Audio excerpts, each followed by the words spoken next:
glad to see that you managed to connect. So I hope your connection issues are solved. I think we are waiting. Ariana, is she going to be here with us today? Do you know, Felipe? Ariana is on. On? Okay, I'm here. Can excellent. you hear me? Ah, that's right. You are. Okay. Okay, thanks a lot.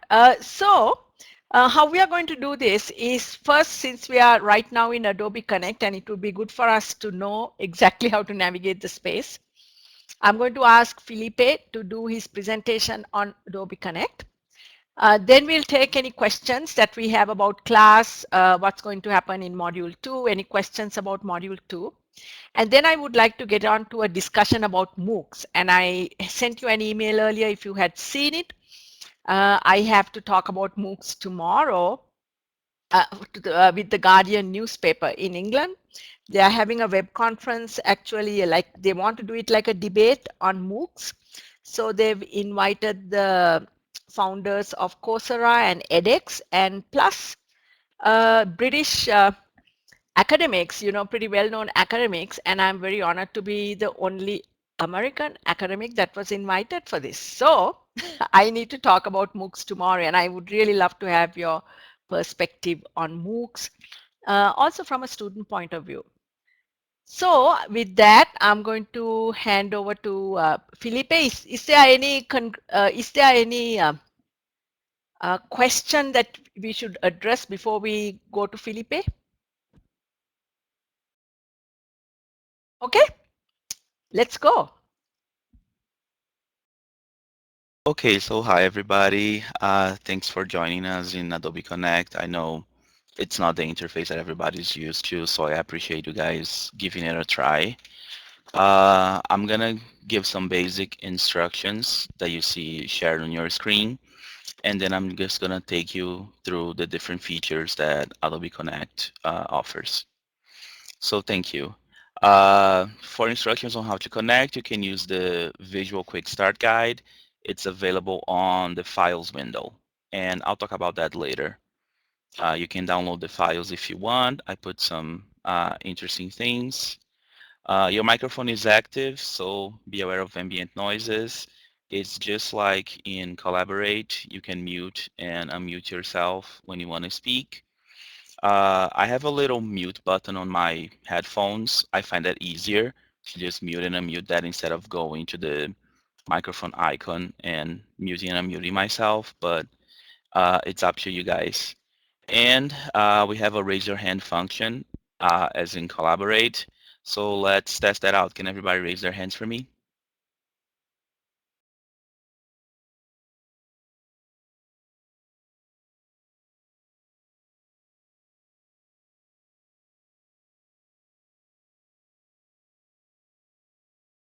Okay, so if at any moment you have any questions, I'll try to look there and see if you can also uh, check your different status as agree, disagree, step away, applause, if you want to show your emotions during the session without having to speak.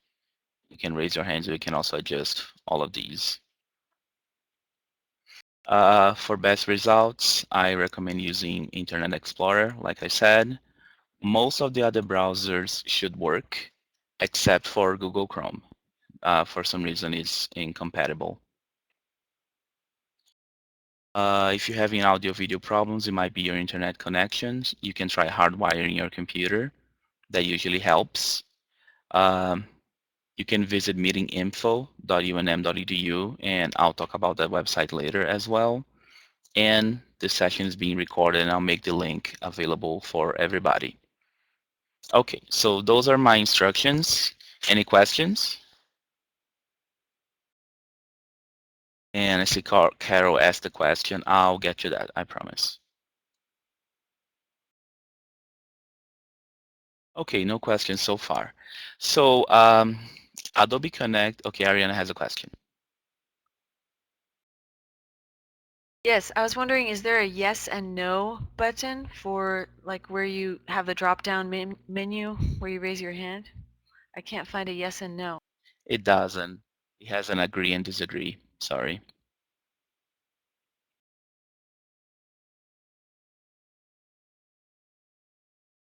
Okay, so you can agree, disagree, but you cannot say yes or no.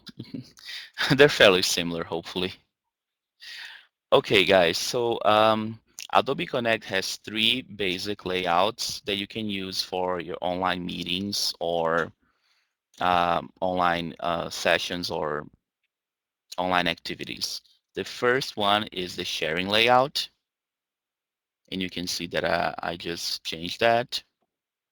The other layout that comes with Adobe Connect is the collaborate layout, and you see you have different things on the screen, and I'll detail those later on, okay, don't worry.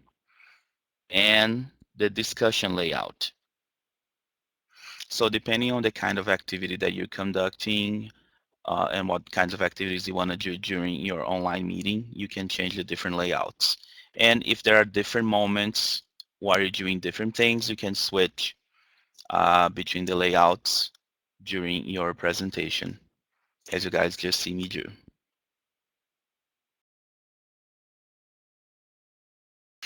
Right now, everybody is participant. I'm going to promote you to presenter so you guys can see a little bit of what I'm seeing. Because the participants don't really have access to all the background information. Adobe Connect has three levels of participation. There's the host, which is me. The presenters is the person doing the presentation, of course, and the participant are the people attending the meeting or attending the session. Uh, the highest the level of participation, the more control you have. So me as the host, I have access to a lot of background stuff like changing configurations and preferences that presenters and participants do not have. So let me make everybody participant, presenter, I mean. Okay, so everybody's presenter now. It should be just slightly different what you're seeing. Any questions so far?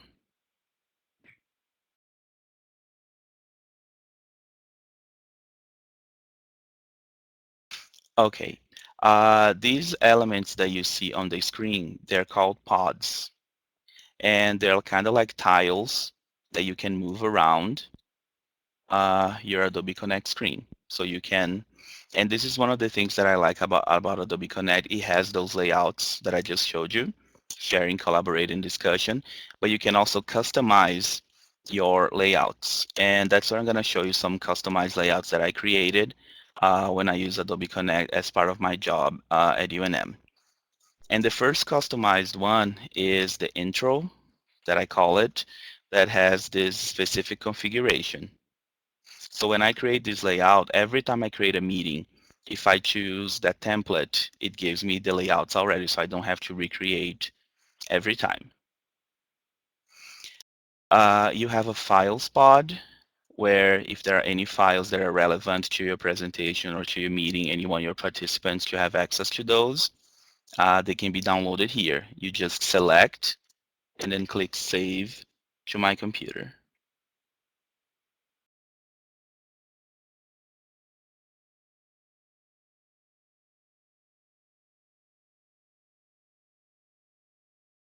And the other one is the link pod, where you can share web links with your participants. And I'll talk a little bit more about this one later. First and foremost, I wanted to talk to you about a pod that is very familiar to everybody, the chat one. And what I like about it is that you can change the chat features. So you can change the color, the size of the font. Right now it's font 16. I can make it really small as well. As you can see, I make it super small, so it's hard to read. So I'm gonna go ahead and make it bigger again. And somebody asked how to change the preferences.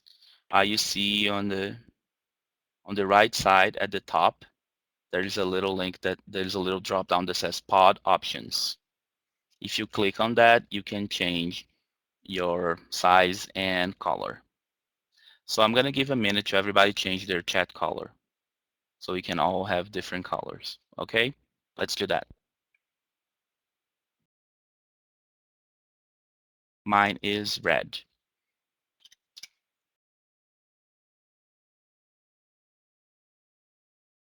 Felipe, I don't see where to go to change it. Can you tell me? Yes, on the right side at the top of the little pod, chat pod, there is a little drop down that says pod options. It's a little arrow with horizontal lines. See, Michael changed his. Yay. And Did you yeah, find it, I Don? found the pod option. What do I click now? Uh, my chat color. Huh, I don't have Oh, that. I'm sorry. It's guys, it's on the chat. It's on the little Oh, in chat the window. chat option. Oh, Oh, okay. Got it. Yeah. oh. Right side of chat. Thank you, Easy. I think Carol has my color. Mm, I have your color. no, that's all right. I'll change mine. Who is Peter Right. Paker? Oh, it's just Oh, me. you. I logged in so I can see what you Okay. see.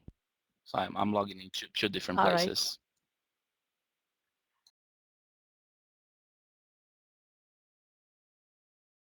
I guess I took Carol's color, so I'll have to find another one. Orange for the Netherlands. Yeah, that works too. Felipe, what is start chat with? Does that Oh, that's for private chat. oh, private chats. Mm. Okay. So if you want to talk to one of the participants in private, you can also do that. So I'm presenting right now, if you want to talk behind my back, you have that option. Sometimes when I do in a presentation, I disable that function, but for you guys, I left it on.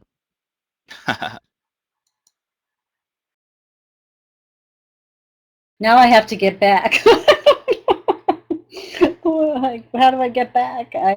Yeah, it creates tabs Oh, at the right bottom there where we you can switch between the different chats that go. you have. Okay, thank you.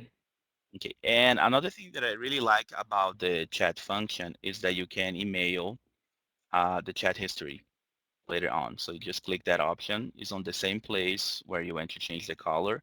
And if there are like interesting discussion and things that you want to consider later on, you can email yourself the chat for that session. Is that under preferences? The email part? Yeah, it's on the chat. Yeah, it's on the chat, the same place where you change the color. Oh. Okay, any questions about the chat?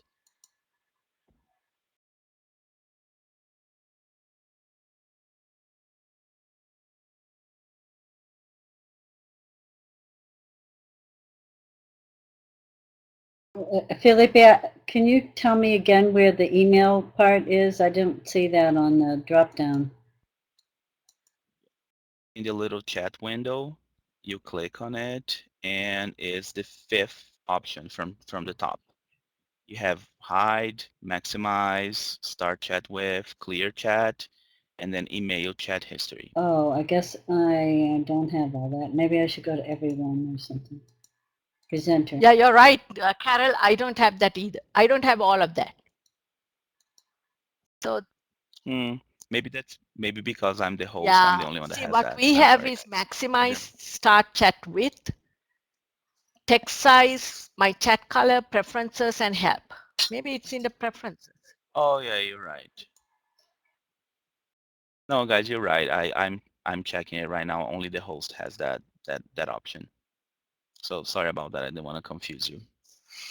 Any questions about the chat?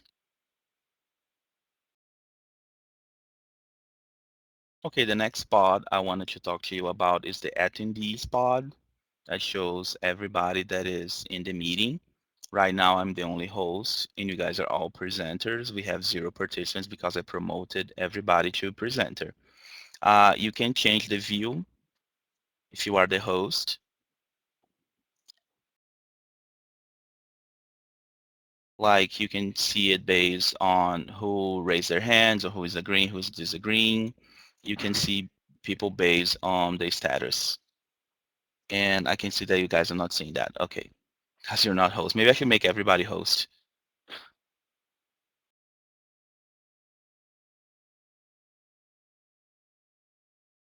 Yeah, let me do that.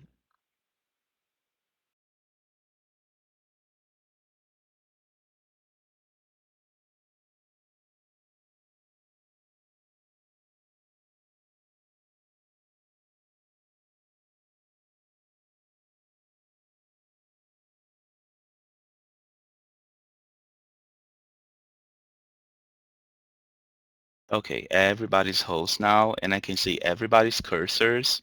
So let me remove that, otherwise it's going to be too confusing.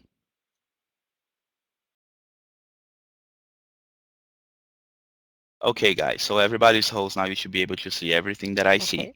Any questions so far?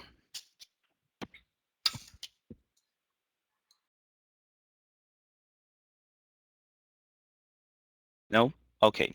So this is one of the customized layouts that I created. Let me go back to the share layout. That's an Adobe Connect layout.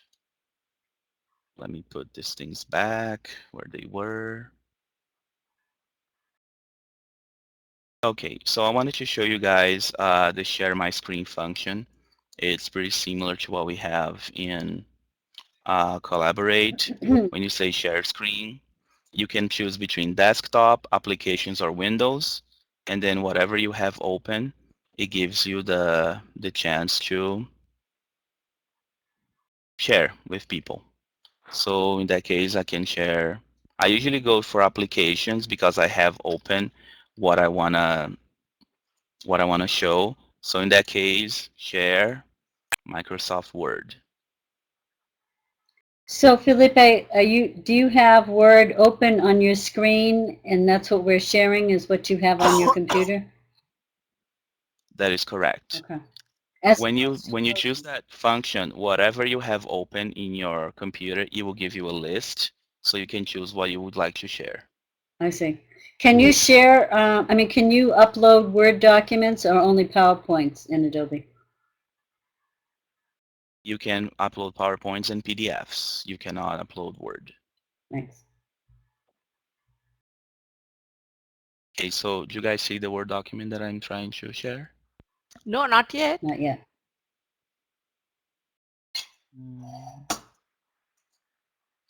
You know, Felipe, I Okay, there hope you go. the problem. Okay. Oh, great. Yeah, this is actually my little list of things that I want to talk to you guys about. See?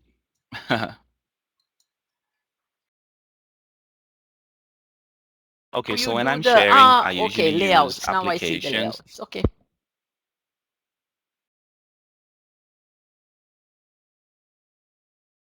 Okay, was that a question, Yeah, Andy? you know, my question was regarding layouts. Now I saw it because now I have a different kind of screen. If you can go through those. Yeah, it's on the right Yeah, side, yeah, yeah. right? I saw it. Yeah, yeah, that's where you click to change the Hmm. layouts. Yeah. See? Okay.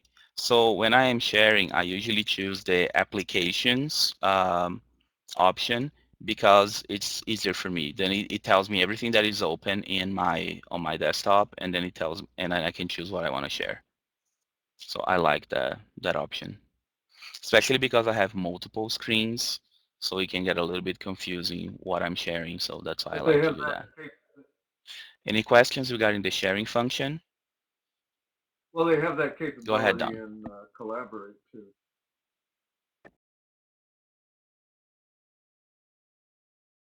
Yeah, I think it works a little bit better here, but yeah, they have the. What I like about this is that if you want to share a document, you don't have to you don't have to share your screen. You can actually upload the document into the system. And that's what I did with that PowerPoint that I showed you guys at the beginning. So in that case, I was not sharing my screen. I had the PowerPoint Ah, I see. inside of Thank you. Adobe Connect. And that's very useful if you're doing like workshops or which we do in my work because I can preload all the documents to the system earlier. And so in this case, I'm showing you the Visual Quick Start Guide for hosts. So that's a PDF that I shared with you by uploading it into the system. I'm not sharing my screen. And then I can show people the documents that I want. It takes PowerPoints and it takes PDFs. And what is neat about the PowerPoint is that if you have animations or something like that, you do not lose them when you upload. So it would show just as a regular PowerPoint. Any questions? Will it take Prezi? It doesn't. It take Prezi, but then in that case, you have to share your screen. You have to play in your screen and then show it. It doesn't load into the system. Okay. Felipe, where is the word application that you were talking about? Is it at the share my screen place? Where you Yeah, when you said, click share, when you click share my screen, there's a little window that says start screen sharing. Please right? choose a screen sharing option, and that's where you have desktop, applications, or Windows. Okay, okay. Yes, I didn't go to that. Okay, let me get a volunteer. Michael, can you share something from your screen? Just try uploading a document or? Whatever you want, just so we can have a guinea pig. I'll go. Okay, go ahead, Carol.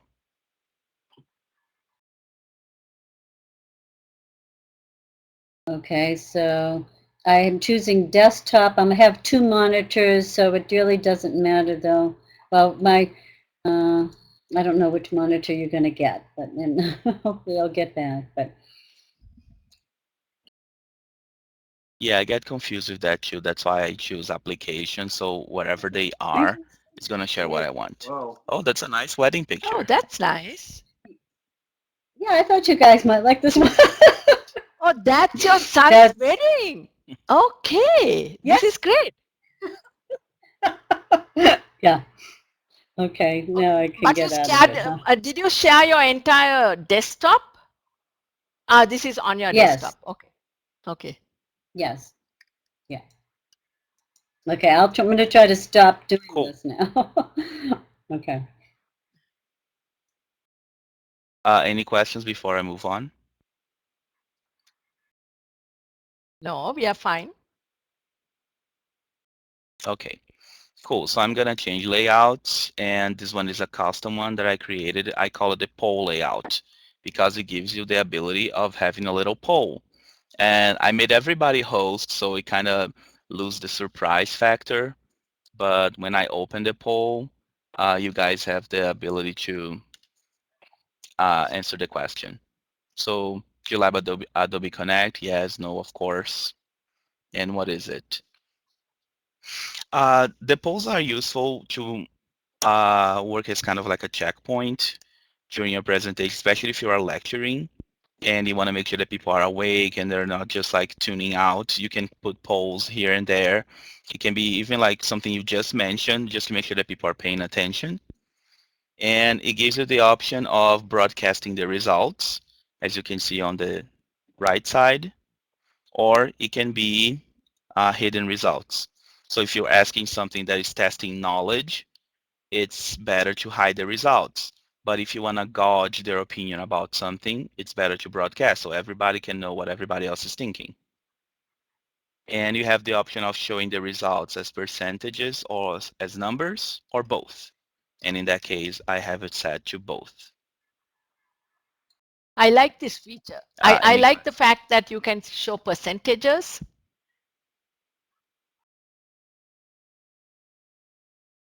Because It's Yeah, I I like think it in too. Collaborate you have only yes or no, right? you do have very limited choices in the poll and collaborate. And you Yeah, in the case of this one, you can put as many options as you want. You just have to put one per line. you can only do 5 in collaborate. 5. Oh, Yeah, this one you can do as many as you want. And it can be multiple choice, like this one. You can select as many as you want. You can select all of them if you want. Or it can be multiple choice where you have a few options and you can only select the one that you think it's correct.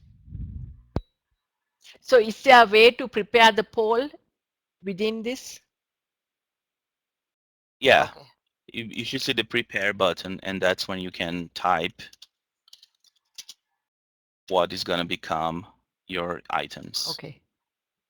So I added two more options. Lani, do you want to go ahead and try to write something just to see if you can use the poll Yeah. as our guinea pig? Okay. Let's do, you know, earlier on I had the prepare, but now I don't have the prepare button. Okay, thank you. If someone else is preparing, then you lose the ability to prepare. So someone needs to give you the chance. Oh, okay. We usually don't have this many hosts, so I'm sorry if there is confusion. Maybe she could do a new poll and, oh, she's Yeah, got I'm doing a new one. Let's see. Let's see. it. Okay, I have done it. So what do I do? Click open. Okay. Ah, There you that's go. And then nice. people can vote, Okay. and you can see everybody's Oh, votes. that's easy. You know, Kathy. If you broadcast the results. Yeah. I wonder why Kathy is getting kicked out. Is it her connection? It might be. Maybe we can give her some instructions. Sure, Kathy. What kind of problems are you encountering?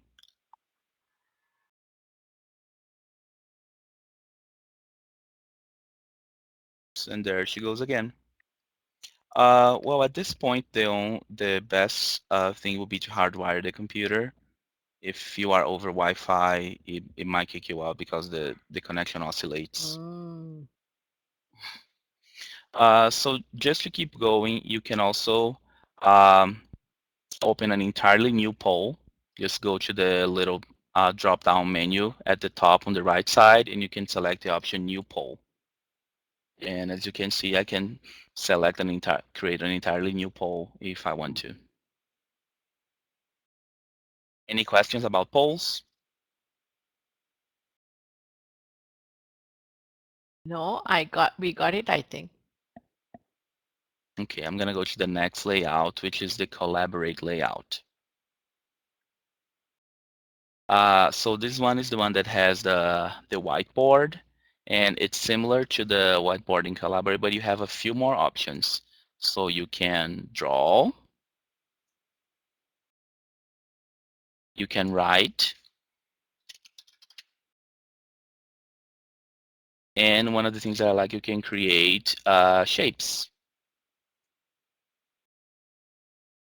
You can create shapes of different colors.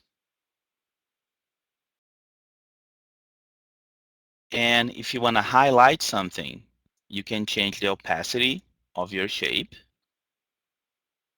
and use it as a highlighter. I said that everybody's going crazy. Do you guys want to play a little bit?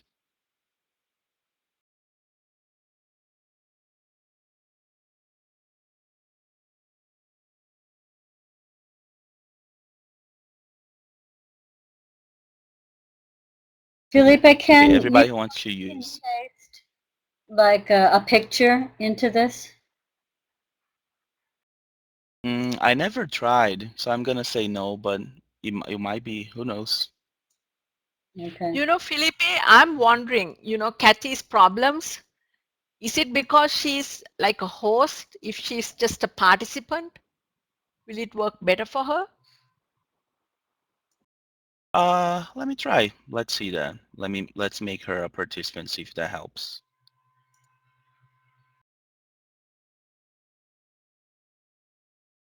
Okay, so we have lots of things in the whiteboard. Okay, so I want to volunteer. Let's go easy. You see the little arrow? It's the very first thing you So, see in the whiteboard options. That's the selection. So you can select everything and delete. Do you want to try to do that? okay, so over on the left side, Yeah. is Yeah, that what it's are you the talking very about on the first thing. left side? Okay, Yeah, on the left side. and then I can select everything Yeah, and delete. Let's see, delete. yeah.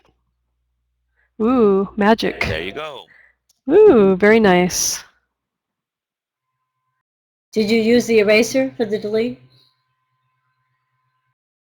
Pointer, I just clicked and dragged over the entire whiteboard, and then I erased it with the third little eraser to the right.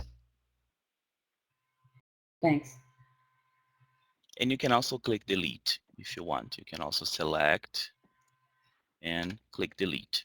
It will also delete for you. Okay, any questions about the whiteboard? You know, Felipe, now Kathy hears only echoing. So maybe we should make her a host again. Okay, there you go. Okay. Now let's see whether she can hear us.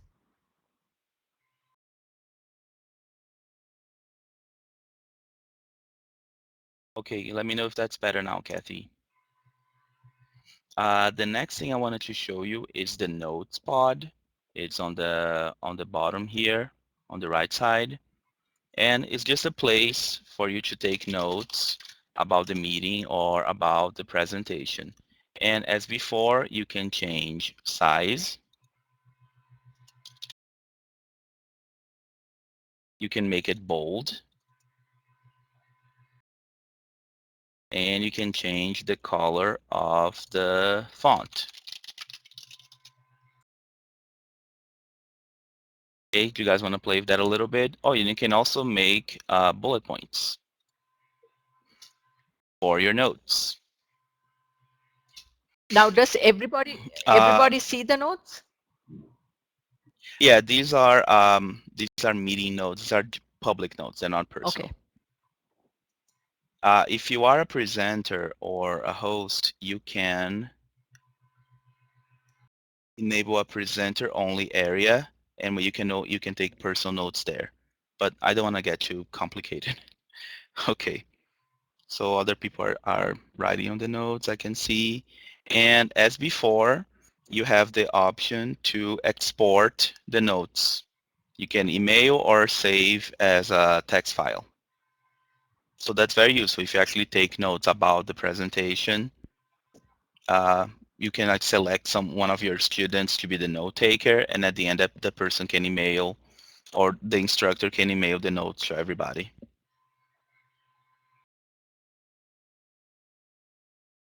Any questions? Felipe, when I went to select notes, it has discussion notes, notes, and notes 6. It's just like you can open multiple pods. Okay. You can have 3 different notes going on if you want, because I put just one so it wouldn't get confusing. But at one point there were other notes because are those 3 different pods of notes? Yeah, if you go into the pods option, yeah, those are different pods. Okay. And Easy has a question. To select the notes and then export them. Okay, I go up to export note, and then it says save as RTF.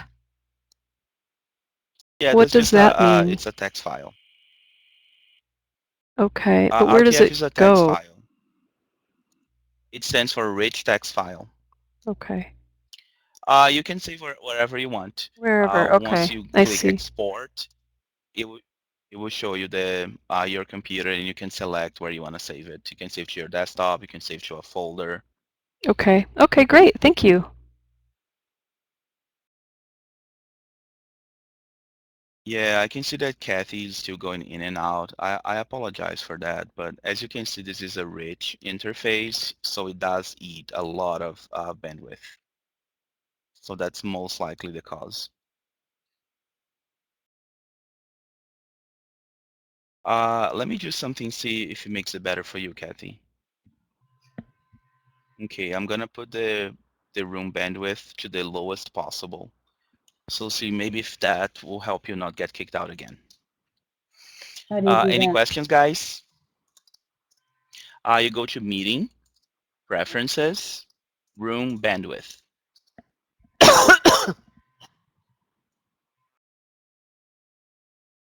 I So see. it gives you three options: LAN, Hmm. if it's high, DSL cable, it's the intermediary, and modem is the lowest one. So I had it on intermediary, so now it's on the lowest one. Okay. Thank you. Felipe, will we be talking about groups and how to put people in groups? Here in Adobe Connect, Yes.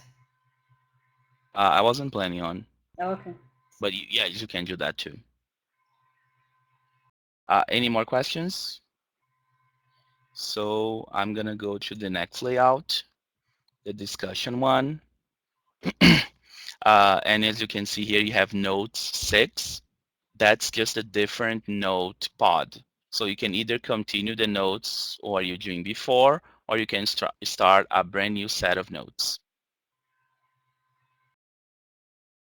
And for this layout, I already talked about all the pods that I wanted. You have poll, have chat, notes, attendees, and video. Yeah, as you can see, since this one is for discussion, the video layout is the biggest one, the video pod, so everybody can see each other and kind of interact. It will slow the connection if everybody open the webcams though. Even though we have used this in the past and quite a few people have had the webcams open and we didn't have any problems.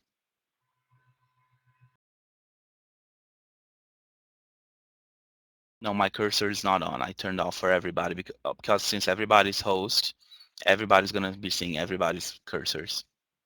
So let me turn it back on so you can see.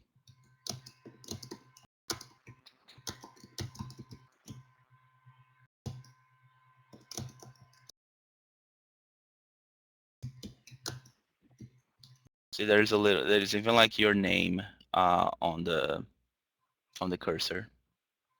Kathy, you have a question?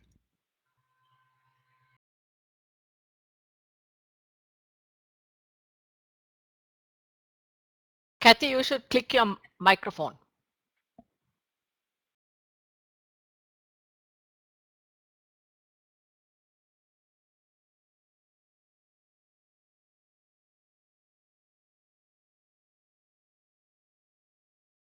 Okay, let me know if you have a question, okay, Kathy, and I'll come back to you.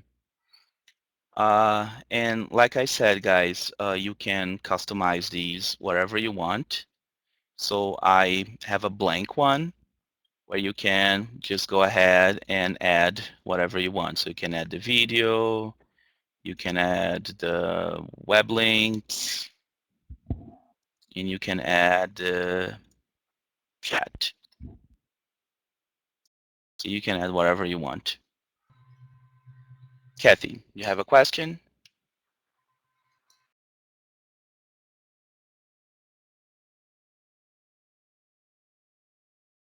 Carol, you have a question? So, Felipe, what I'm understanding is in the course of one presentation, because I know this is just the e-learning course design presentation, you created several rooms, or what are you calling them? Layouts, Layouts. several layouts to do different kinds of activities. And then you just Correct. go to them on the right-hand side, click on them, and that activity framework is all set up for you. Is that right? Correct. Wow, that is awesome. And in this case, since it's my own template, all the things I use in the sharing, the collaborate, the discussion, the poll, they already open when I create the meeting room. If I select that template, it already has everything, so I just need to populate. I see. But if you are creating just a regular meeting, because these are called online meeting rooms, if you're creating a regular one without a customized template, then you get the three basic ones, the sharing, collaborate, and discussion. I see. So you created other templates for the layout. Okay. Yeah. And I see here that Kathy has a question. Yeah, Kathy has a question. Let's see whether she can come in.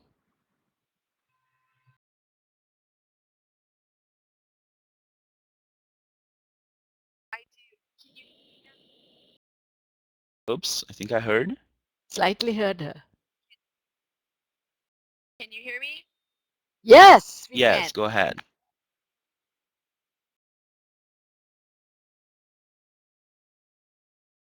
So what I figured out what happened when it kicked me out and said that the meeting shoot it. When I went back in, it made another one of me. So that's why it was Kathy Dorcas and then Kathy Dorcas 2. Then it kicked me out again and it was Kathy Dorcas 3. So all the echoing I was hearing was I was in it 3 times. So I got rid of 2 of them and now I sound better. Can you hear me now? Yes, we can. Yeah, it's still a little bit low, but I can hear you. I have the volume turned up all the Oh,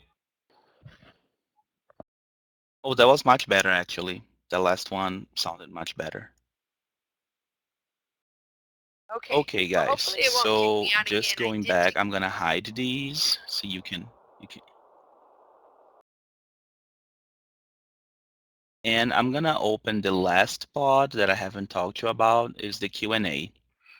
Honestly, let me make it a little bit smaller. I don't use this one very much. I feel like it's kind of redundant when you have a chat, but you can always type a question and it shows the question that you just typed. And you can select what questions it shows.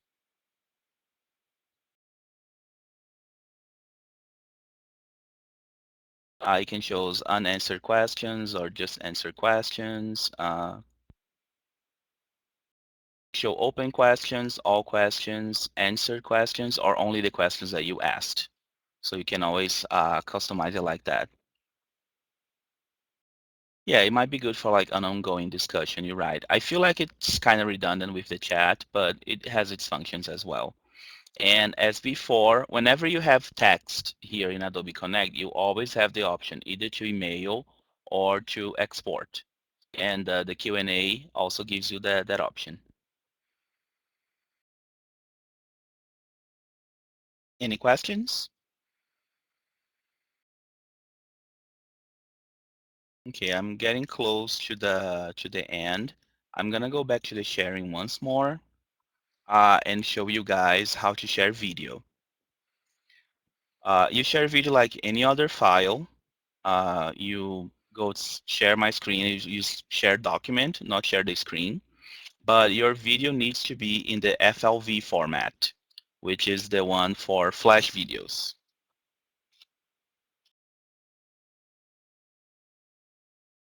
So if you have a video, I'll talk about the cost in a minute. If you have a video that is FLV, you can show it to your audience. So let me get one that I prepared here. You go to share document, you browse on your computer,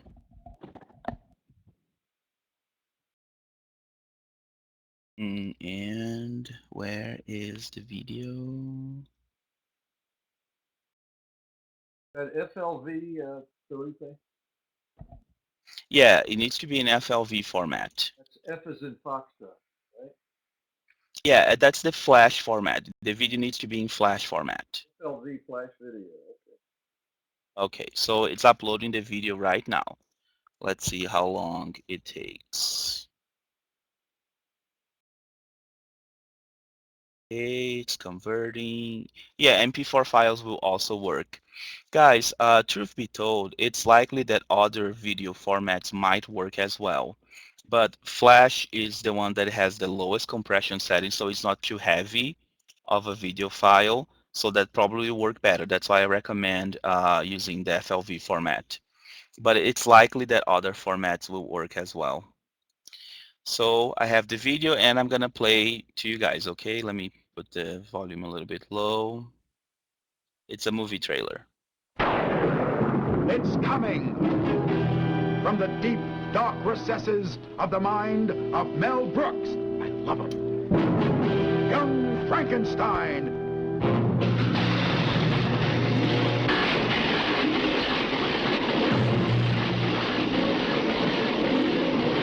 Life, you hear me? Give my creation life! Okay, did everybody see that?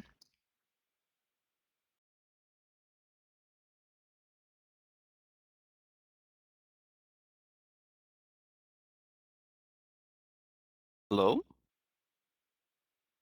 Is everybody still with me? But it cut off at different points. You know, Felipe, I have a video and like. Hello?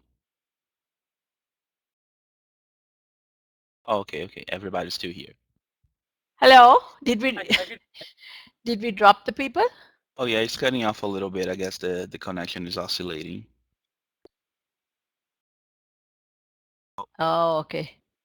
You know, I have a video, you know, it came, your video didn't, you know, was cutting out at different points, but I did see the Young Okay, yeah, it Frankenstein was. video. Yeah, when it comes to Uh, video, it yeah. starts to get you a little bit heavy, so that's probably why. Okay, Felipe, I have a video I want to share, but it's from a website. So how do I bring that in? Because you have to So click the in website. that case, you can always share your screen and show the video on the website, but then the audio will not play. If you want to actually show the video like I just did, you have to have the video file. And if it's on YouTube, it's very easy to download. Like that one that I just got, it was from YouTube. But if you don't have the video file, you can only show the image. The audio will not come through. Okay, it's on YouTube. Wait. If it's on YouTube, you have to download it, and there are like a few free. Wait. Yeah, download it. You want to do it right now?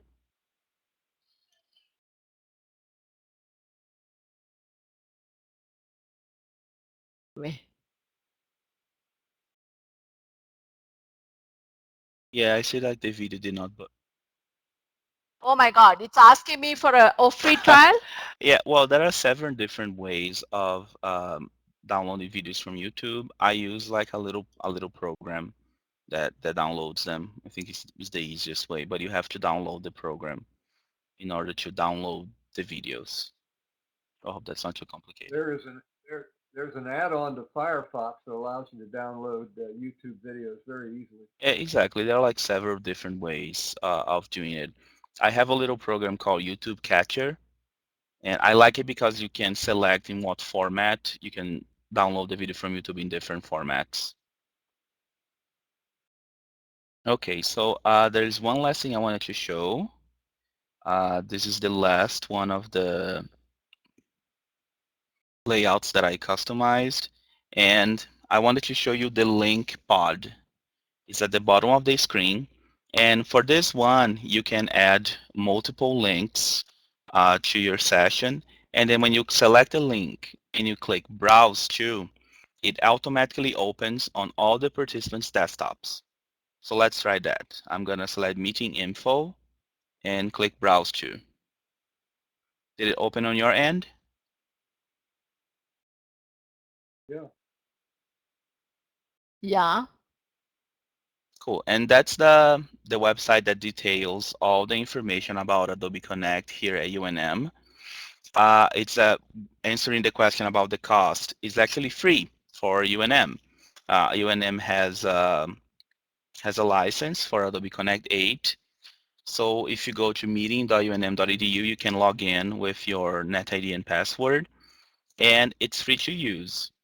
If you want to be a host, however, you have to go through training, and then they give you the hosting capabilities. And so if you are a host, you can create online meetings, you can schedule things, and you can do uh, everything that I just showed you guys. But otherwise, it is free to use. Particularly for faculty and staff. If you're just like a random student wanting to use it, they might give you a little bit of a hard time. But if you want to use it as a participant, it's totally free. We have used this to do online workshops. And if you want to see what those look like, I'm going to bring you the link on your screen now. We did workshops for the Graduate Resource Center using those, and they were all recorded. I uploaded them to YouTube, and you can see those in this link that I just got on your screen. Okay. So Felipe, how do you bring in a YouTube video? You have to download the video first, and then you But can. then it's asking for all kinds of permissions, right, to download it? Yeah, like Don mentioned, there are like several different ways of downloading a YouTube video. They add in on Firefox or just download a little program that does it is the best way. If you try to download it directly from YouTube, it probably will give you a hard time. Ah, okay. Felipe, all I've got is files, chat, and link, Yeah, that's it. and attendees. Okay, but I don't have anything. I didn't get anything that you showed me as far as meeting info, and so all I got in the meeting was opened in Adobe Connect add-in. Then it gives open a new meeting room window and troubleshooting page. But I don't have anything. Okay, did you get the GRC Adobe Connect workshops page? So, Don, it might be open on your browser. It's just not like right in front of you. So if you look in your browser, it might already be there. oh, okay. Okay, and that was my presentation. I think I took way longer than originally planned, but you guys have interesting questions, so I'm glad that everybody found it interesting and had lots of questions to ask.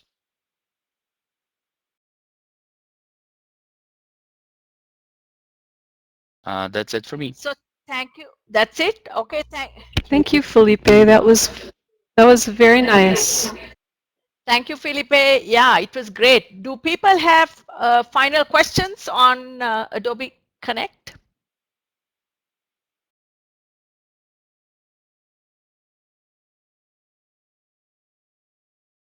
So great job, Felipe. So let's give you a big hand.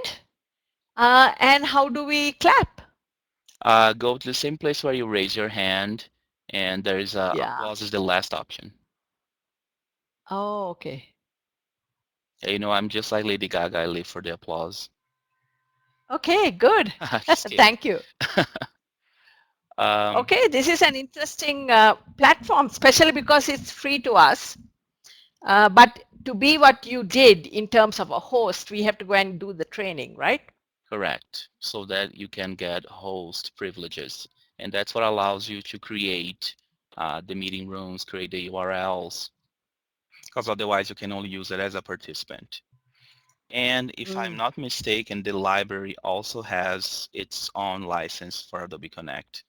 I know because they had it before this university-wide license was implemented. So we have two options.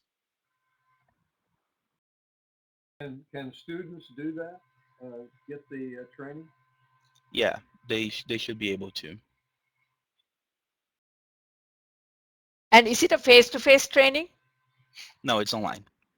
There's a if you okay. if you go to the meeting info page, it tells you where you have to go for training.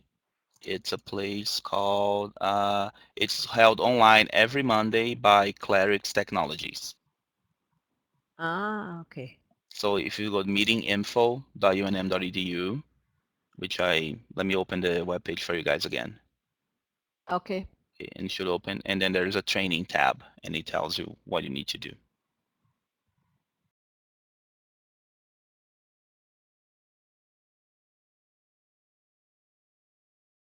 Oh, so there is actually a meetinginfo.unm.edu.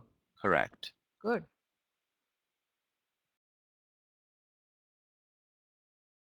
That's good to know. But I think in order to really make use of it, we need to spend some time with it and learn all its features, right? Yeah, I mean, but I dare say that it's intuitive. Like everything that I showed you guys, I learned by using it and messing around. I mean, I watched a few videos on Adobe TV, and in that original email that I sent everybody about the instructions, there was links to 2 videos, and so you can find a lot of useful information over there. But most of it I just learned by using it, which is how you learn anything these days, honestly. Yeah, that's true. I don't know Okay, if so you everybody noticed. has, Oh, sorry. okay, go ahead. I don't know if you noticed, but I made everybody participant, so now Lani is the only presenter, just so it doesn't get confusing now that she's gonna move on to other things. Ah, okay. All right. So as participants, what features do we have? Do we have the notes, screen sharing? Whatever you want, just let me know, and I can make it pop up. Okay, great. All right. So let's go ahead and discuss if we have any questions about module 2 before we proceed.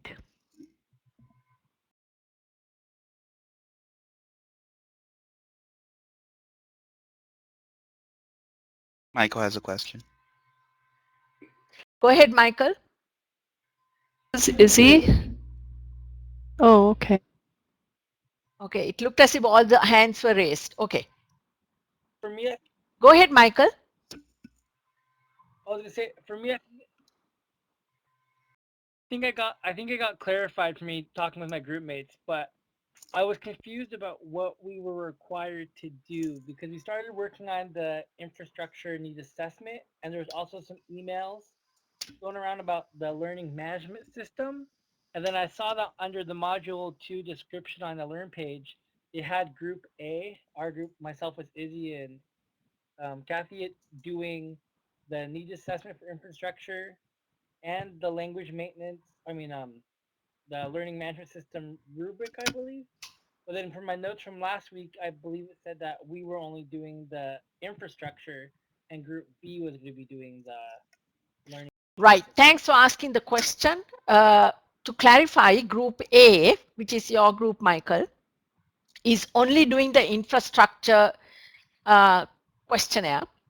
And Group B, which is the rest of you, that's Don, Ariana, and Felipe, you guys are doing the learning management system. And I call it a checklist because that's something that you can actually check, just like, you know, checking a piece of software. If you want to make it like a questionnaire, that's possible too. But features that you have to think about. So there are 2 discussions open in module 2. So what I'd like people to do is to present their thoughts there on what should be addressed for an infrastructure analysis and what should be addressed when we are looking at a learning management system. Because very often we don't take into account these 2 aspects when we design for distance learning program, and they are actually quite critical. Infrastructure really relates to the ability of, I mean, one major issue of infrastructure is access. I mean, today we saw how difficult Kathy had a hard time coming into this.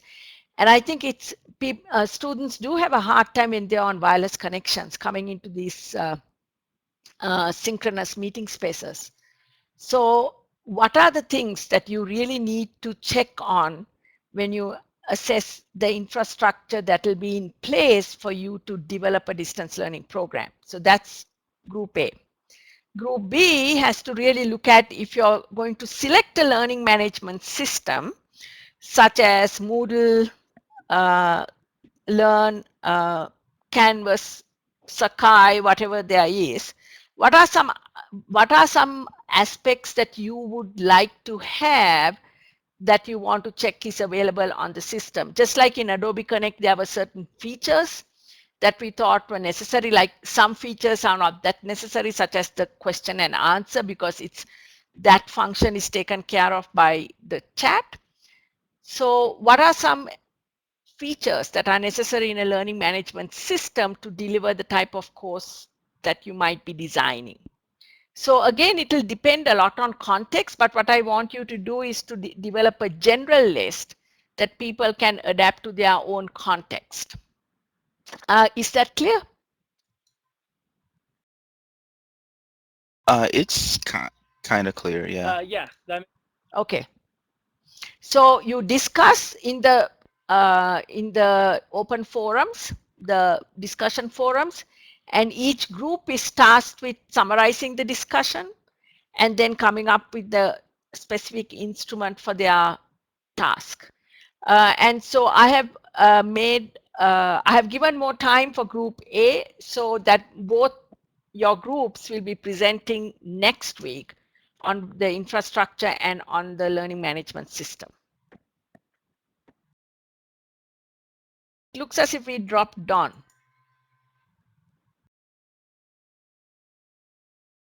Michael has a question.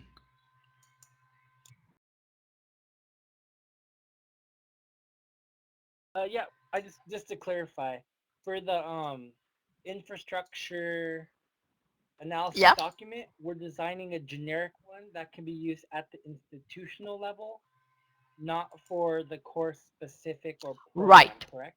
It's a generic one, general one that people will have to adapt when they are planning a distance learning system. So what I suggest is that you think about everything that needs to be thought about when you have to assess infrastructure.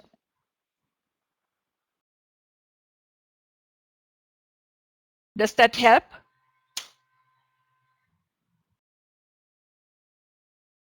Yeah, Okay. yeah, I got it now. Thank you. So any other questions?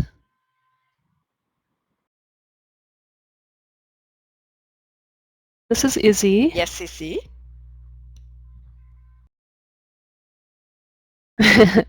So I think we have a pretty good start on our discussion forum.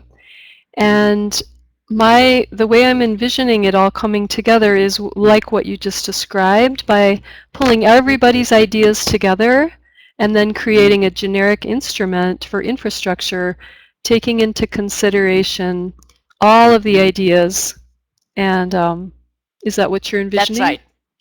So what I would suggest is that when you are incorporating each of those questions, into your instrument, that if you feel that this might not be very necessary for a specific audience, just state that. So like, for example, you can say in this context, this may not be necessary, but include everything that you can think of, because then that's a comprehensive instrument that somebody can take and use. You saw the one that I posted as an example, but try to see, and that was actually developed for the context in Sri Lanka because they were developing a national distance learning system, and there were different institutions that were going to offer courses on this system. Some were higher education institutions, some were private institutions like the banking institute.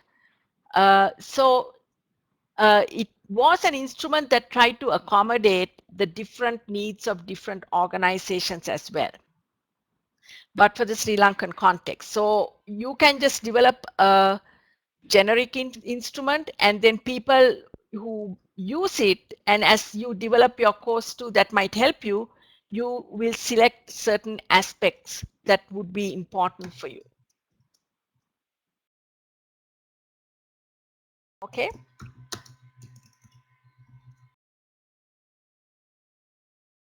Thank you very much. All right. Okay, anything else that you would like to discuss before we move on to our next session?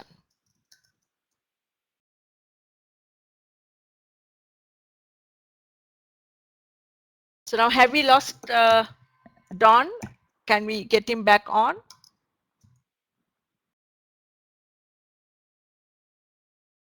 He needs to log back in.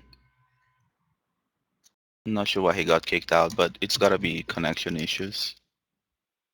Oh, okay. Okay, now let me put my questions on MOOCs here. I had it on Word, but because we now don't have access to Word, it has to be a PowerPoint, right? Or PDF. So give me a minute. It'll If come you, up. if you just save as PDF, you can load it into the system, or you can just share your screen and show your Word doc. Either one will work. I thought we couldn't do Word. You said something like that, right? You can if you share your screen. You cannot load it as a file. Ah, that's what you said. Okay. Okay, let me see.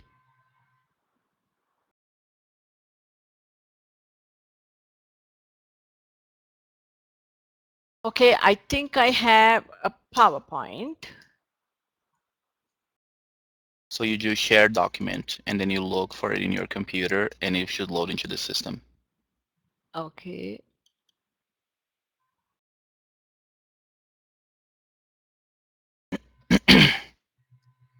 And do I have to have it open? No, you just select the file. It will load into the system. Oh, okay. Just grow. Oh, you know what? You might have to undo yours because when I say select a document to share, oh no, wait, browse my computer. Yeah, Okay. just browse your computer. I was gonna say that.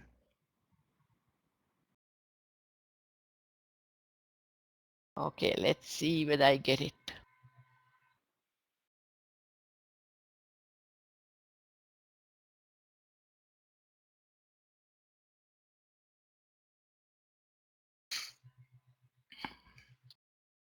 Wait.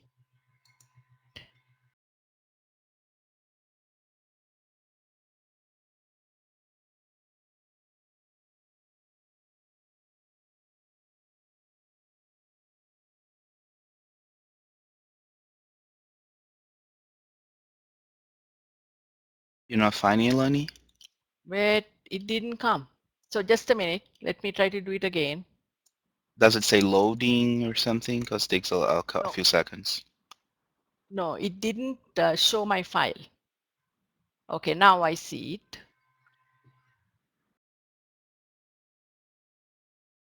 Yeah, it's in progress. Yeah, it says it's converting. Let's see. Yeah.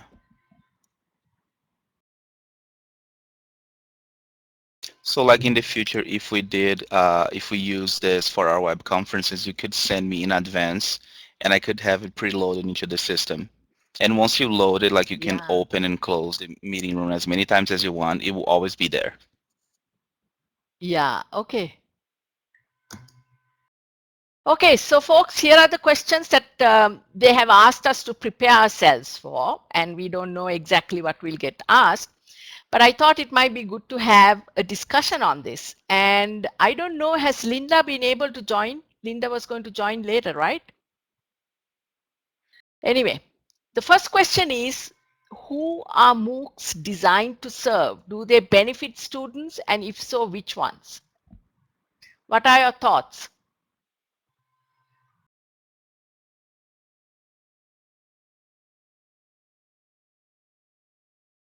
Anybody who's used MOOCs? Ah, Linda, you actually, what you do is you have to click your microphone. There is a microphone button on the top left, and when you click it, it will become green.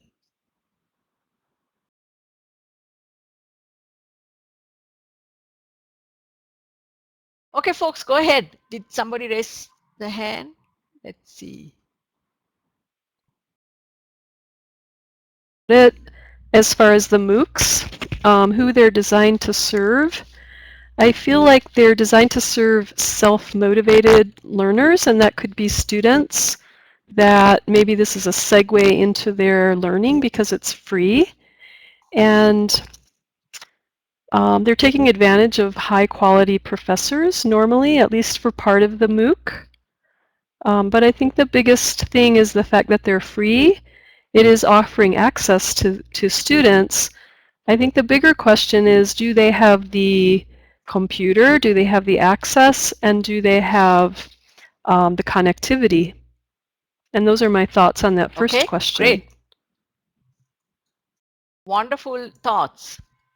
I do think that MOOCs really serve the more self-motivated but I would also call self-directed learners, people who can really take charge of their learning experience and explore on their own. So any other thoughts about which kind of student they are designed to serve?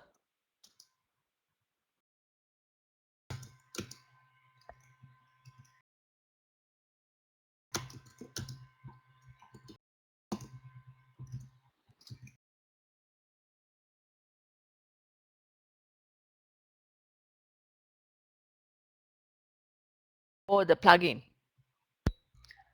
Yes, Hi, it's Ariana, I can hear Ariana. you. Can you hear me?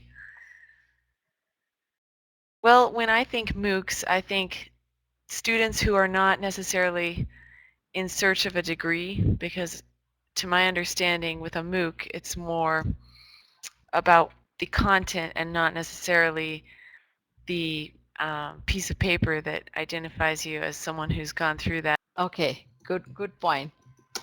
You know, they're trying to issue certificates, or what we call digital certificates for people who participate. But you have a very good point. Maybe they are not necessarily in search of a degree. They want additional, information and is interested in looking at people who are experts. Let me ask you this other question. If you have a person who has, let's say, gotten all these digital certificates from completing MOOCs, would you hire that person based on that?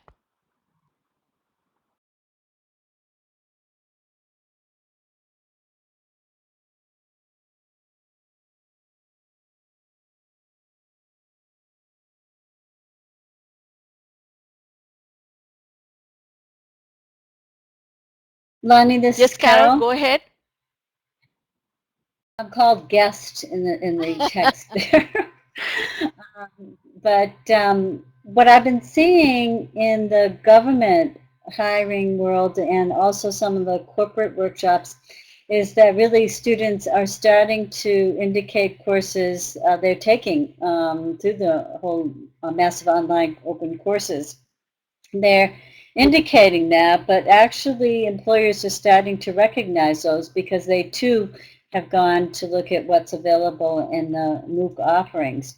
So whether universities come on board and award credit or not, employers are starting to recognize them as they themselves have taken them. Okay, do you know, like, is it the Forest Service, for example?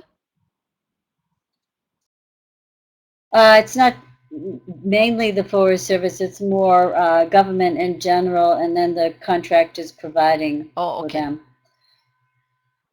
So it's a potpourri. Saba is one of them. Trying to think of who else, but some of the companies are really broadcasting MOOCs. I have an incredible literature review for MOOCs in the Forest Service, but in the hiring world, people are starting to be hired and showing some skills if they just have taken a MOOC. Ah, okay. All right, that's good. Yes, Don. Well, there's a whole big trend of moving away from academic degrees anyway, where people are looking for talent. I think Google is not requiring university degrees anymore. They're requiring skills. So there are some people that are using those MOOC certificates as a qualifying characteristic.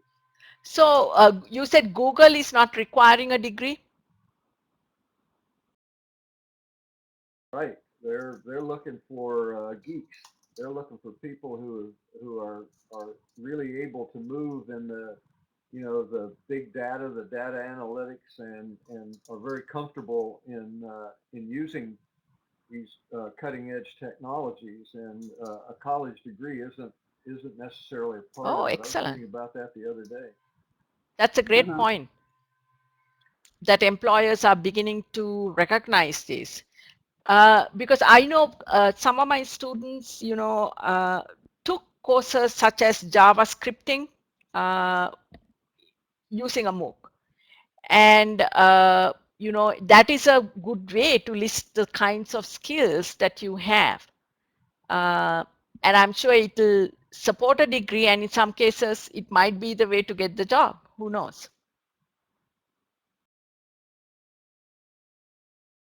I took Java from Okay. San Jose State, and they required me to pay $150. It took too much time, so I did not complete it. And in fact, there were things in the delivery that I just got hung up in because they didn't explain it very well, at least from my point of view. And but it was really a good course. And if I'd have made it through there, I would have had some real skills in Java. I just couldn't devote all the time it took for me to work through the things that I didn't understand. So I quit, but the university got my $150. You're right. And this is free if it's offered well. Okay.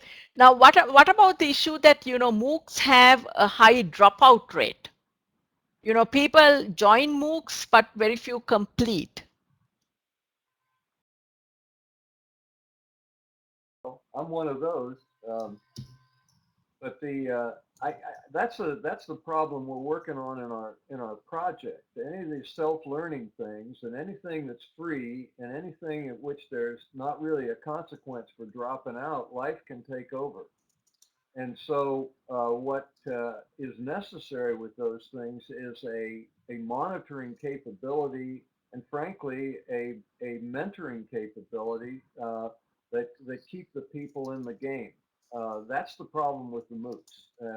And they also tend to get too big to do that. But what I'm trying to work on is a virtual way of keeping people in the game.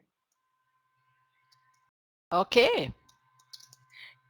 Because I think that I have another thought about what Don just said. okay, go ahead, Issy. Yes, Can Issy, you I hear can me? hear you. So, okay, this is Izzy. Okay. In the article that Linda put up right before the class started, it was written by a guy named Jonathan Haber, and he was earning the equivalent of a 4-year degree or BA in 12 months in an online course. And one of the points that he made in the article was that the statistics on the dropout rate are not accurate because of the fact that some students will hit the enroll button simply to browse the syllabus or to audit the course or to, just out of curiosity, so that the numbers aren't truly reflecting people that drop out. They may have never joined to begin with. Yeah, okay. So it's difficult to really determine dropout in a MOOC, right? So From the article that this gentleman wrote about his experience. thank you, Issy. I haven't yet read that. I did see her post it, but I didn't read it. So maybe, I don't know, Felipe, did you have your hands up or what's going on? I guess not. Okay, Linda, do you want to speak?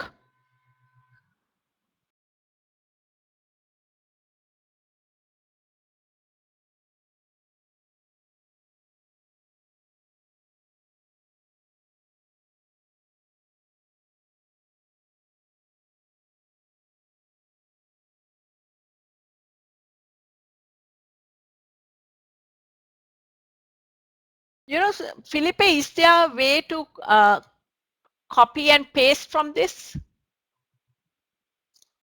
Where would you like to copy and paste from? From the chat.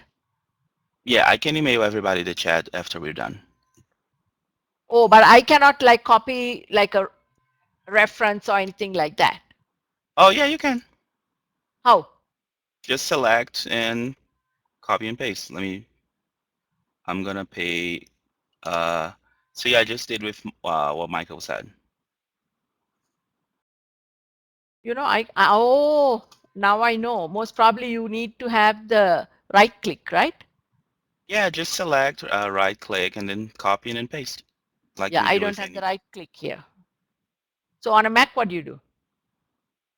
control Mac Command V, and then Command C to copy, Command V to paste. All right, let's try.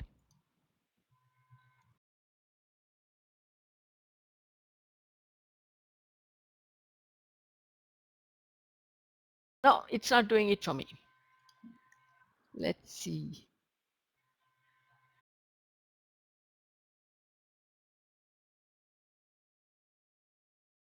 Control Command C and Control Command V. No, just Command. I'm sorry, I got confused because of the Windows. For Mac, it's Command C to copy and Command V to paste, if Oh, I'm not okay. mistaken.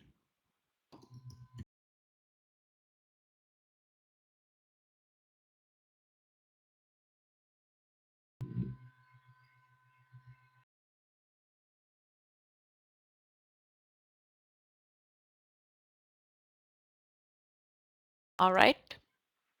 Got it. Thank you. Okay, let's move on to the next one. How popular are MOOCs in somewhere like South Africa, Mexico?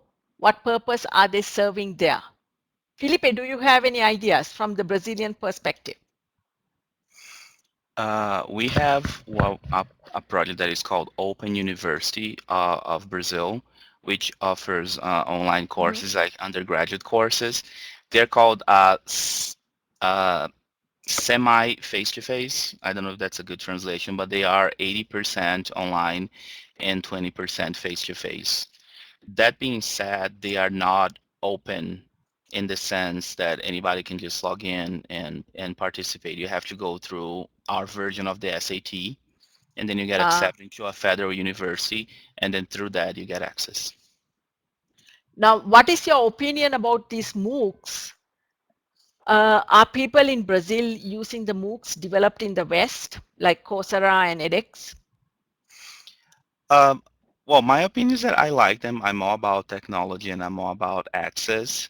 I also think they can be a little bit dangerous in the sense I think they're harder to have accountability. And I'm afraid that it can lead to a commercialization of education, like you see with University of Phoenix, for instance. No offense if anybody here is connected to University of Phoenix, by the way. Okay.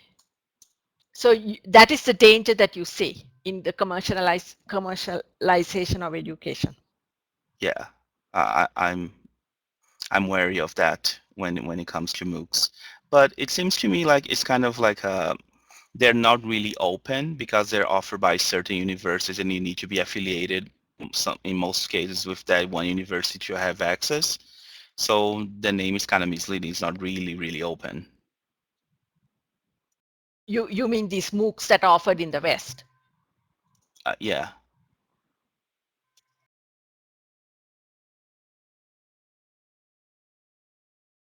Okay. Linda, can you try Internet Explorer? Usually it's the one that works better. But Easy was able to install in Safari. You have to go through your preferences. Unfortunately, I don't You know use what? Safari, so I don't know where to You go. know, for the Mac, we don't have the Internet Explorer, so Firefox. Uh, Try Firefox then.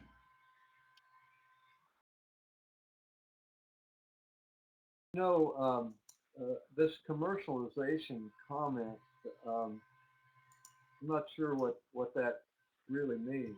Um, if you're looking for proficiency or skill, things like digital badges and qualification are, are pretty valuable. It really doesn't make any difference if it's commercialized or not, as long as the provider is accredited and qualified to teach to the skill. what are your thoughts? Felipe, what are your thoughts?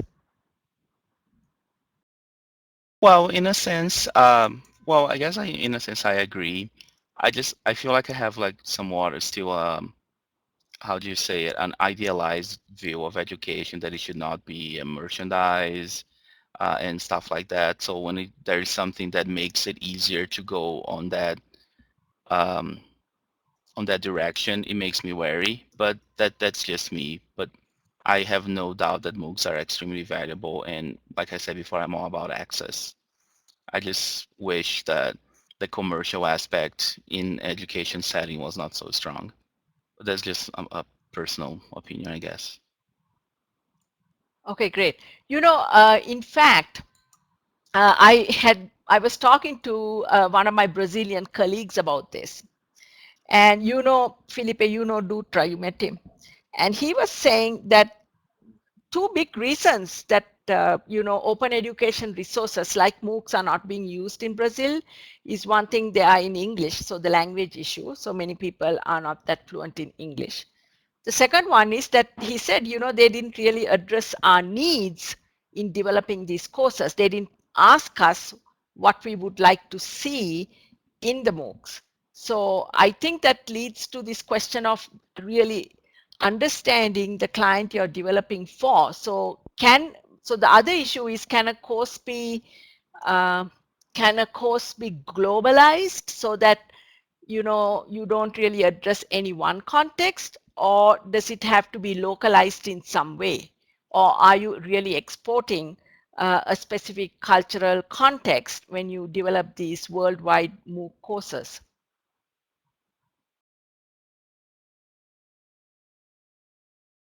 Well, speaking from a perspective of someone who is outside of their own culture, I would say it's possible to make, I'm going to use the word generic courses that work in any culture. I think people are able to adapt.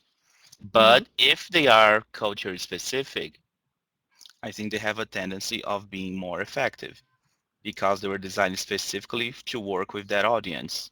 But if they're Hmm. not, people should be able to adapt.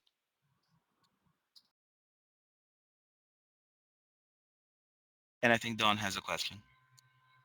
Yeah, that's a good point. If you want to learn badly enough, you can adapt, and if it's there, you can pick and choose what you take out of the course. I just think that MOOCs, for example, just don't have it because of what you said, Lonnie. They don't design to a specific group or clientele, and therefore the MOOC technology is to me terrific. The way Udacity and Coursera deliver, and also that you can use Adobe Captivate and create the kind of thing yourself. Um, that type of delivery is great. It's just that the size of the group gets so big, it becomes difficult to meet everybody's needs. So I think the technology is terrific, and I think it really points toward um, the universities and the traditional environments are going to have to hybridize and reduce the amount of time that the sage is on the stage, and really spend time looking at students working and intervening based on what data analytics is saying are the problems or the successes that the student is having. So I think moves are really too big, actually. I think I have Okay. an I think I have an Okay, go ahead. I think I have an example that might illustrate what I was saying just now. Specifically in the Brazilian reality, English as a second language is a huge market over there. Mostly, we have a lot of like private language institutes, and for many years, American and British publishing companies had a huge market down there, selling their books and selling materials to teach English. And in the last 10 years, that has totally shifted and changed. Most of these language institutes are now developing their own materials. And the argument was exactly that. Instead of having a generic material that is for like any audience anywhere in the world to learn English, those are materials that were developed for a Brazilian audience to learn English. So that was the argument to make that shift. But of course, there are commercial interests here as well because the companies, they wanted to make the materials themselves so they could also sell them. So there are like Right. both sides. So earlier on, there were companies that were actually selling these language courses, but now the Brazilian institutes are developing their own. Exactly. So companies like Macmillan, they have a series, and uh, Jack Richards, he's a very famous writer of books for English as a second language, and he has the Interchange series. Like for many years, that was all that you could have to learn English in Brazil, and nowadays they're using locally produced materials. Ah, that's an interesting point. So essentially, so can we take a MOOC that is designed for a worldwide audience or designed for a specific context and then make it more adaptable to a local context? Would that work?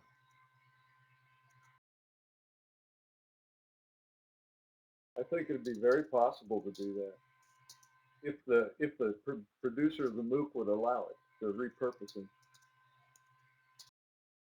Okay, that's an important point, I think, because since I'm going to be talking with the people who are the developers of these MOOCs, I think it's important that they allow some kind of licensing agreement to adapt it to a specific context, I think. Because most probably, you know, this one size fits all may not work for everybody, especially for higher ed.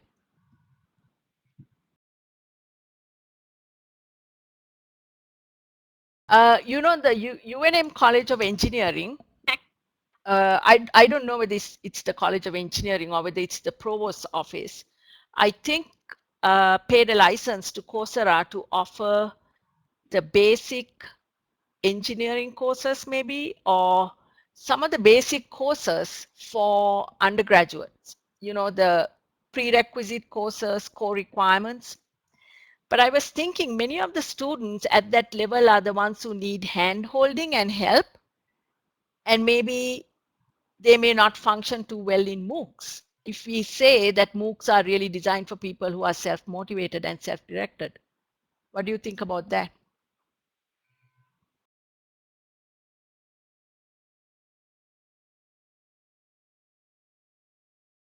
I think you're exactly right that the large MOOCs are going to be reserved for those people that have the ambition and the motivation, and they're really going to learn whatever they can because they're hungry for that information. Right. But freshmen most probably will not. Freshmen most probably will not succeed in these things. But I would make the point that a lot of things, like if you're taking a statistics course, if you're, you know, I saw Ohio State's MOOC on calculus on I University, wonderful course. But still, over time, when you do that by singly, it does take a lot of discipline to stay with it, and so some type of a MOOC needs to have some kind of bonding mechanism with a cohort to increase the probability that people are going to complete that. They may have to have a bevy of virtual TAs to keep people together, which makes it kind of like the lecture programs in major universities. But if there's an expectation that the MOOC is going to satisfy a societal education function, they're going to have to devise some way to meet what I call the normal person's human nature, and that is there's a need for some reference and accountability in a soft way to keep people going. All right, great. So Don, would you say that, you know, both interaction and learner support are important? Absolutely, social presence is important too, and but I really believe that the bonding of a group, that however you decide to do it, really is what makes people stay in programs like this. That's why face to face is valuable. You've got a bunch of people that you relate to every week. Right. Yes. Good to hear you. Can you guys hear? um, you really you have to watch that video I sent. It's got a group of people from, I Okay. believe it's New Zealand, and including one of the the designers of Coursera.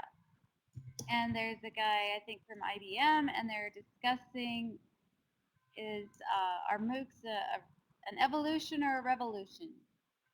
And I think the guy from IBM makes a really great point about he does not think these are going to be here in a few years, but it's going to morph into things that work because we're still so young in the whole online digital education world.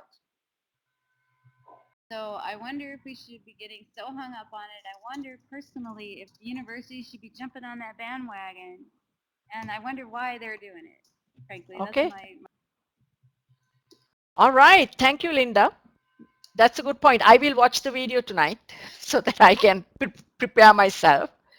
But that's a good point. I don't know whether it's a real hype. When I was in Mexico, they were very, many of the questions I had to answer were related to MOOCs, and they were really considering whether they can actually use MOOCs to provide education to the humongous number of students that they teach. This is the University of Guadalajara. And again, I had to point out to them, have you ever considered that this might not be the most appropriate format for the Mexican culture, where people are much more cohesive and collaborative. That's another thing to consider, whether they fit different cultural contexts. Okay. one more thing. One thing that Okay. can happen. Michael, I think you were going to speak, right? I'll just Okay, go ahead, Linda, and finish yours. just real quickly, when I was discussing with Lonnie last week about activities for our next module, she pointed out that there's such thing as a book. Isn't that what it is? A B. Yeah, that's right. Well, there's also a BOCC, and so we're seeing the evolution of MOOC. That you can look them up on your own, and it looks like both of these things were just done for like single events. But I think we'll present them for that module. But it's really fascinating that they're talking about the collaboration aspect and getting people together being an important issue. So I think module 3 is going to be very interesting. All right. So Linda, could you send me that Duke reference? Do you have it with you? Yes, Excellent. I can send it. So let me quickly move on to the next one. So how important is it to have a qualified academic delivering MOOCs?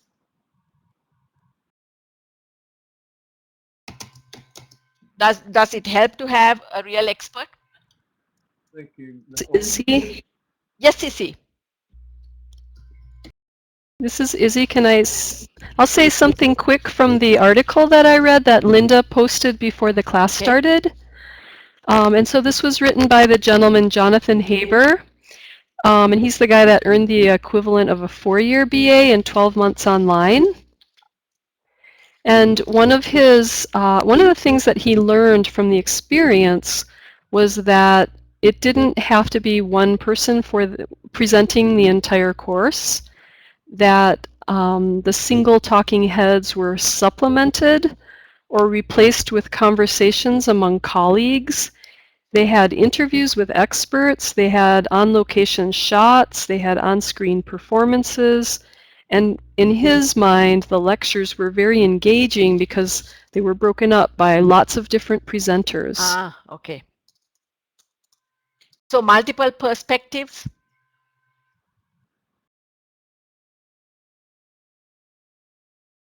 Multiple presenters. Okay.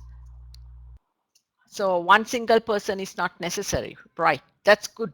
I think I agree with you on that.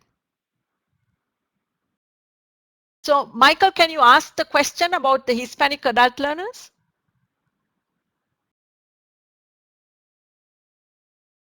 Yeah, I was just remembering it in one of the readings we read. I think it was 1995 or 1998, where you talked about Hispanic adult learners expressing a preference for collaborative reflectivity and action-based approaches. So, wondering how would those be implemented into MOOCs?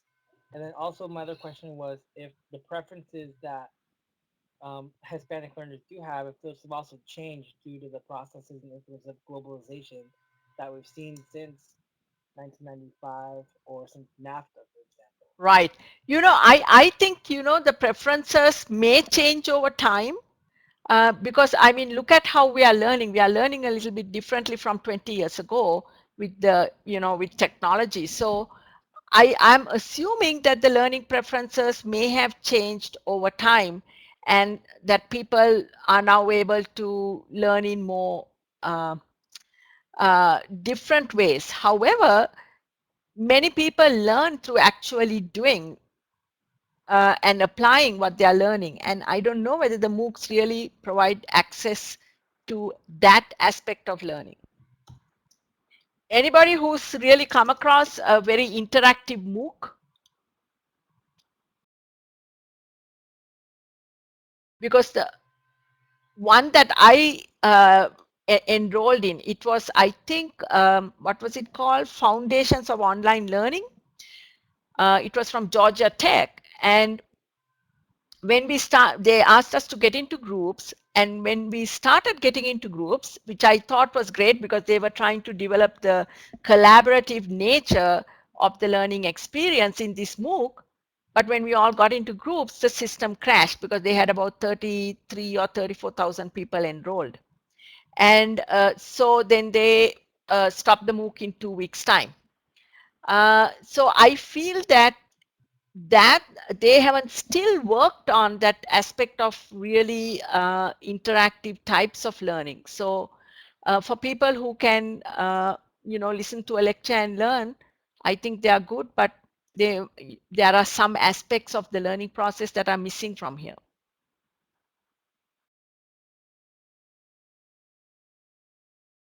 Okay, quickly,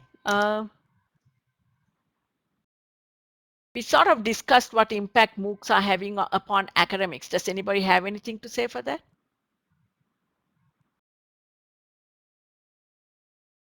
Okay, so the fourth question, we address some aspects of it. Will MOOCs encourage collaboration between universities, or are MOOCs just part of an aggressive marketing campaign universities are adopting as they fight to recruit the most students? What do you think?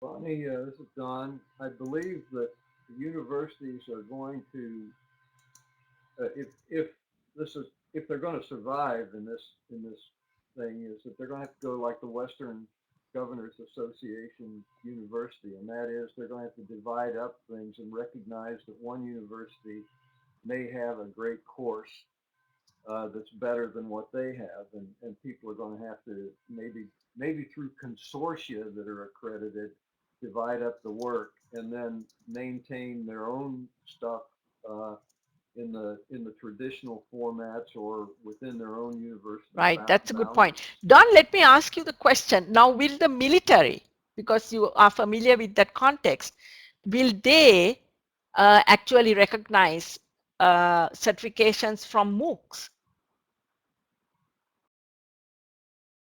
Yes, they will. If they're accredited, the military, because of the premium that's placed on having education in order to advance, particularly among the enlisted ranks, are very flexible in how they take non traditional means of getting certificates and academic qualification. For example, the digital badge thing is probably going to be very big for the military, and they're going to Oh, okay. recognize it. So they would recognize it because they are unable to provide that, or they feel that this particular institution has a reputation to be able to provide it. Yeah, they'll look for some kind of accreditation and some kind of criteria, like the American Council of Education. The ACE could credit a non-traditional course and say it's okay. If the ACE said it was all right, or there was a university accreditation that went along with it, the military will recognize that because of the difficulties that military people and their spouses have in keeping up and keeping contact with universities. So I look for MOOCs being a way to reduce tuition assistance costs for the military, and they're just going to grab right onto it. That's great. But the condition would be that it has to be accredited by a recognized source, right? It would have to have some kind of official backing, like Dante's. I think it's Department of the Army Non-Traditional Education System, or something like that. But it isn't going to take a whole lot in order to have them recognize it. All right. That's a good point.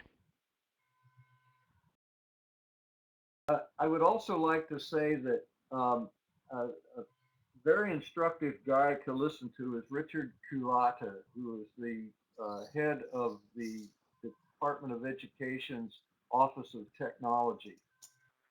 He has pointed out that in Texas, for example, in the schools, uh, people are using big data and data analytics to provide feedback. They're doing a kind of a nurturing big brother type of thing, and they're monitoring what students are doing on their computers to answer questions to the point of analyzing cursor hover time and so forth to determine whether people have understood concepts or not. The MOOCs could take advantage of that. In fact, Udacity does that in order to see how the student's doing and how the presentation is doing as far as delivering concepts. So I just point out that there are computer parsing ways to make MOOCs pretty manageable in terms of providing grades and so forth. Okay. What's the name of the guy? Richard who? Culata, Richard Culata, Culatta. He has a YouTube video, a TED talk, wonderful talk called Reimagining Education. And from his perspective, he's also a bilingual. He was a Spanish teacher. Um, he um, he says that technology is there to solve education problems now, and he's Okay, really pushing. good. Excellent. Any other thoughts, folks? Okay, so the last one is which universities or companies stand to benefit from MOOCs and who will lose out?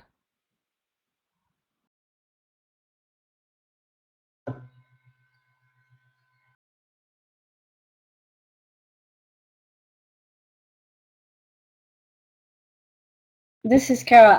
I think the government stands to really benefit greatly with a kind of partnership with MOOCs to the extent that, as Don says, there's certification.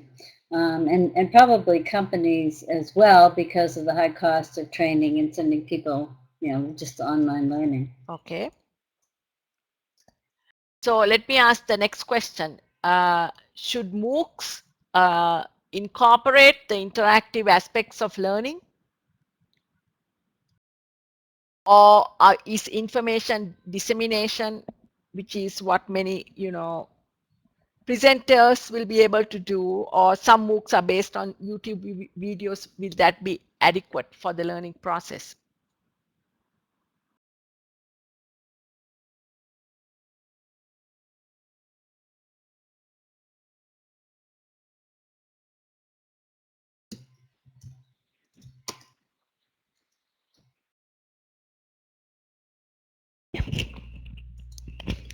So I don't know how a MOOC is going to provide an interactive learning environment. I'm just trying to imagine it. It just seems like it's too many bodies to try to do something with. So it seems like by just out of practicality, it's going to have to be videos. Okay. You're right. And that is the issue with MOOCs. That is the issue with providing interaction in the MOOC. So you have 33 or 35,000 students, and how are you really going to facilitate that interaction? You can have groups form and work on their own, but I don't know whether that would be adequate. And so essentially, in order to provide more higher order learning, that interactive aspect of a learning experience should be there. And perhaps in order to do this, they'll have to spend much more. So that would be an interesting discussion to have in terms of how to really support that kind of learning.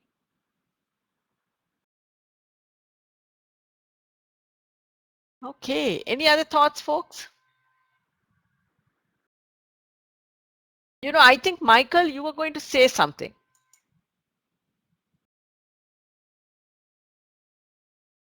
No, I think that's all I had. I had my hand raised towards the beginning of the conversation, but most of the comments were made. Okay, great. All right, so okay, so we are up on our time now, and thank you so much for joining. The next module is going to ask you to look at a MOOC and enroll in a MOOC, and Linda is developing all the directions for that. For module 2, I explained what is expected of module 2 at the beginning. So there are 2 discussions, one on infrastructure analysis moderated by group A, and one on developing a checklist for selecting learning management systems moderated by group B. Please participate in those discussions, and the facilitators of those discussions, group A and B, will develop the instrument and a checklist and present it next week during Collaborate. Okay, so look forward to your discussions, and I want to thank you for joining tonight and for giving me all these ideas about MOOCs that will help me to engage in the discussion tomorrow. So I'll let you know how it goes the following week. Thanks for joining. And thanks for bearing with me, guys. I'll send a link to the recording if anybody wants to review later on. Yeah, that'll be great. And also, could you copy the chat and send it to me, Felipe? Yeah, I'll do that. Excellent. Thank you. So I'm going to sign off now.